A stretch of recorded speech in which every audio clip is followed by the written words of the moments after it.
اعوذ باللہ من الشیطان الرجیم بسم اللہ الرحمن الرحیم۔ تمام دیکھنے اور سننے والوں کو السلام علیکم۔ آپ دیکھ رہے ہیں اسلامک ہسٹری چینل۔ نام ادریس کی وجہ یہ ہے کہ پڑھانے کی کثرت کے سبب لقب آپ کا ادریس ہوا، اور علم و نجوم آپ کے معجزات میں سے ہیں۔ وہ زمین پر عبادت کرتے، ان کو فرشتے سب آسمان پر لے جاتے۔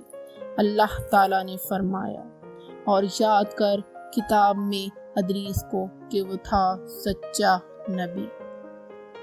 ہر دم سینے میں تسبیح پڑھتے تھے، وہ اجرت سلائی کی کسی سے نہ لیتے تھے۔ ایک روز کا ذکر ہے کہ وہ اپنے کام سے فراغت پا کر بیٹھے تھے کہ اسی وقت ملک الموت بآرزوئے الہی آدمی کی صورت بن کر مہمان کے طور پر رات کو حضرت ادریس علیہ السلام کے دروازے پر آ پہنچا۔ جب شام ہوئی تو افطار کرتے وقت کھانا آپ کا بہشت سے آتا، جس قدر چاہتے کھا لیتے، باقی کھانا پھر بہشت میں چلا جاتا۔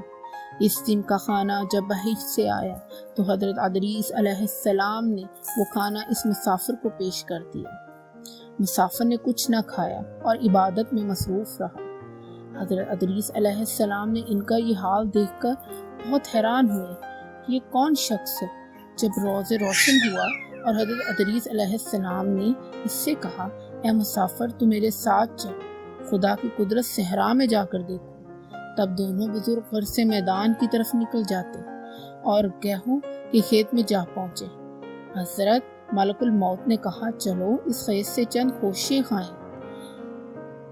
حضرت ادریس علیہ السلام نے فرمایا، عجب ہے کہ تو نے شب گزشتہ کھانے کو حلال نہ کیا، اب تو حرام کھانا چاہتا ہے۔ پھر وہاں سے دونوں بزرگ ایک باغ میں پہنچے اور انگور دیکھ کر حضرت ادریس علیہ السلام نے کھانے کا پھر کہا۔ حضرت ادریس نے فرمایا کہ ملک غیر میں حرام ہے کھانا۔ پھر جاتے جاتے ایک بکری دیکھ کر حضرت ادریس علیہ السلام نے پھر کھانے کا ارادہ کیا۔ حضرت ادریس علیہ السلام نے کہا، بیگانی بکری کو ذبح کرنا حرام ہے۔ پھر اسی طرح 3 روز تک دونوں باہم گفتگو رہے۔ جب حضرت ادریس علیہ السلام نے معلوم کیا یہ کون شخص ہے اور بنی آدم میں سے معلوم نہیں ہوتا، تب حضرت نے فرمایا، خدا کے واسطے ظاہر کرو تم کون ہو تم؟ اس نے عرض کی کہ میں اسرائیل ہوں۔ تب حضرت ادریس علیہ السلام نے فرمایا، انہوں نے کہا، نہیں، میں تمہارے ساتھ خوش طبی کرنے آیا ہوں۔ حضرت ادریس علیہ السلام نے کہا، آج 3 دن سے تو میرے ساتھ ہے، اس تو نے کسی کی جان قبض کی ہے؟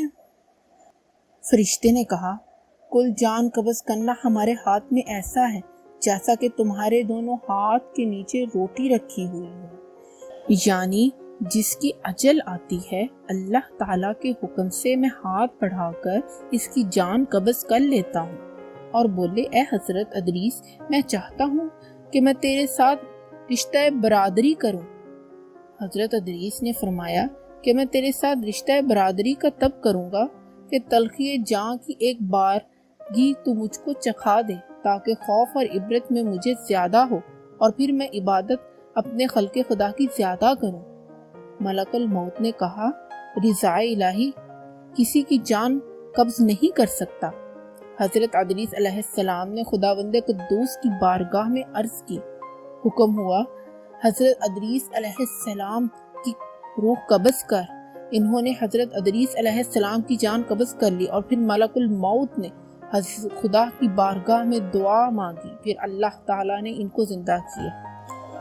حضرت ادریس علیہ السلام اٹھ کر ملک الموت کو اپنی گود میں لے لیا اور دونوں نے آپس میں رشتہ برادری کا لگایا۔ پھر ملک الموت نے ان سے پوچھا کہ اے بھائی، تلخی جاں کنی کیسی تھی؟ بولے، جیسے کسی زندہ جانور کی خاص سر سے پاؤں تک کھینچی جاتی ہے۔ ملک الموت نے کہا، اے بھائی، قسم ہے رب العالمین کہ جیسا کہ میں نے تیرے ساتھ احسان کیا، ایسا کسی کے ساتھ نہیں کیا۔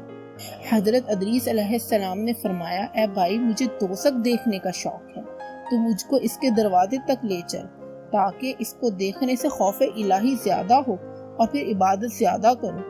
پھر ان کو بہشت کے دروازے پر لے گئے۔ انہوں نے بہشت کے منظر اپنی آنکھوں سے دیکھے، پھر کہنے لگے اے بھائی، میں تلخی جانکنی کی چکھ چکا اور دوزخ بھی دیکھ چکا، مگر جگر میرا پیاس کے ساتھ جل گیا۔ اجازت ہو بہشت میں جا کر ایک پیالہ پیوں۔ تب اس نے کہا وہاں سے واپس آنے کا عہد کرو۔ بوجہ شدید پیاس کے حضرت ادریس علیہ السلام نے واپس آنے کا عہد کیا کہ میں واپس آ جاؤں گا۔ بحکم الہی اپنے نالین درخت کے پاس نیچے چھوڑ آئے اور بہشت میں داخل ہو گئے، کیونکہ عہد باہر آنے کا کیا تھا، اور نالین بھی درخت طوبی کے نیچے چھوڑ آئے تھے۔ بہشت سے باہر نکل کر اپنی نالین کو لے کر بہشت میں جا کر درخت پر جا بیٹھے۔ کچھ دیر کے بعد ملک الموت نے ان کو آواز دی کہ اے بھائی، تخیر مت کرو۔ اس کے جواب میں حضرت ادریس علیہ السلام نے فرمایا اے مشفق جبار عالم فرماتے ہیں کہ ہر جی کو موت کا ذائقہ چکھنا ہے۔ اب تو میں مزہ جان کنی چکھ چکا۔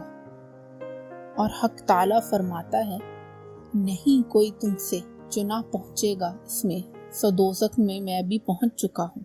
اور یہی جلیل الجبار فرماتے ہیں نہ پہنچے گی وہاں ان کو کچھ تکلیف، اور نہ ان کو وہاں سے کوئی نکالے گا، یعنی جو بہشت میں گیا پھر وہ باہر واپس نہ آوے گا۔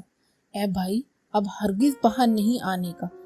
دربارگاہ الہی سے آواز آئی اے عزرائیل، تو حضرت ادریس علیہ السلام کو چھوڑ کر چلا جا، میں نے ان کی تقدیر میں یہی لکھا تھا۔ حضرت ادریس علیہ السلام موت کا ذائقہ چکھ کر دوزخ میں بھی جا کر اور جنت میں جا رہے ہیں۔ تب عزرائیل بولے بہشت حرام ہے انبیاء اکرام پر جب تک خاتم الانبیاء داخل نہ ہوں۔ بہشت میں پھر سے آواز آئی اے عزرائیل، میں بہشت کو دریغ نہیں رکھتا ہوں، لیکن اول بہشت میں محمد مصطفیٰ صلی اللہ علیہ وآلہ وسلم داخل ہوں گے۔ بعد سب امت کے ان کے قول دوسرا یہ کہ طواف کرنے والے سب طواف کرتے رہے بہشت میں، اور حق تعالیٰ نے فرمایا اٹھا لیا ہم نے ان کو اونچے مقام پر۔ بہشت میں حضرت ادریس تو جا رہے، ان کے فرزند سب فراق سے شب و روز گریہ زاری میں تھے۔ ایک روز ابلیس لائن ان کے پاس آیا اور کہا تم مت رویا کرو، میں تمہارے باپ کی سی ایک صورت بنا دیتا ہوں، تم اس کو شب و روز دیکھا کرو اور پوجا کرو، اس سے تمہارا سب دکھ درد غم جاتا رہے گا اور تم سب خوش رہو۔ ابلیس لعنت اللہ نے ایسی صورت بنائی ان شکل میں اور اس میں کوئی فرق نہ تھا، پھر اتنا ہی فرق تھا کہ یہ صورت بات نہ کرتی اور وہ لوگ اس صورت کو پوجا کرتے، یہاں تک کہ رفتہ رفتہ بت پرستی تمام عالم میں پھیل گئی، مشرق سے مغرب تک یہ رواج جاری رہا۔ کوئی آدمی اللہ تعالیٰ کو نہ جانتا تھا اور علم و علم میں ان کو مفقود تھا۔ بعد خدا تعالیٰ نے حضرت نوح علیہ السلام کو ان پر پیغمبر بنا کر بھیجا اور ان کو راہ ہدایت بتائی۔